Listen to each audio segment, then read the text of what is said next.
Fraksi partai politik di DPRD DKI Jakarta menolak melakukan rapat kerja bersama jajaran Satuan Kerja Perangkat Daerah atau SKPD Pemprov DKI.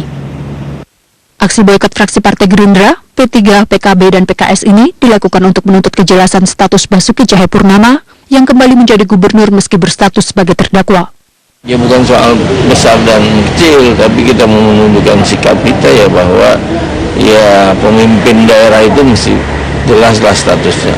Bila kemudian terjadi sesuatu, ya keputusan-keputusan yang ditetapkan itu bisa bantah.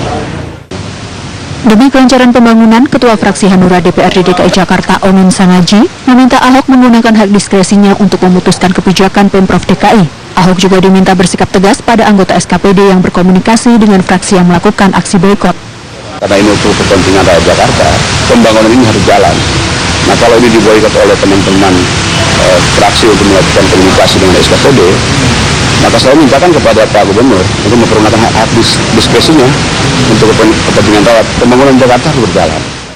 Sebelumnya, sejumlah fraksi di DPR juga berencana menggulirkan hak angket untuk menonaktifkan sementara Ahok dari jabatannya.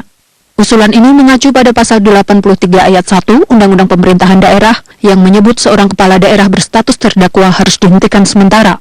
Di situ terdapat potensi pelanggaran undang-undang, di mana di Undang-Undang Pemda itu jelas bahwa kalau sudah jadi terdakwa, ya harus diberhentikan sementara. Itu jelas. Pakar Hukum Tata Negara Refli Harun menilai pasal 83 ayat 1 tentang Pemda jelas mengatur kepala daerah yang harus dinonaktifkan atau diberhentikan adalah yang hanya melanggar tindak pidana berat. Hukumannya maksimal 5 tahun, itu jenis pidana menengah ke bawah. Tapi kalau misalnya paling singkat 5 tahun, itu berat. Jadi saya melihat ada perbedaan kualifikasi tindak pidananya. Dulu sebelum ini orang tidak ribut. Kenapa? Karena kasusnya rata-rata tindak pidana korupsi. Dan kalau tindak pidana korupsi mau dia 1 tahun, 2 tahun, 3 tahun tidak ada persoalan karena sudah dinyatakan secara jelas, tegas, benderang bahwa korupsi harus diberhentikan sementara.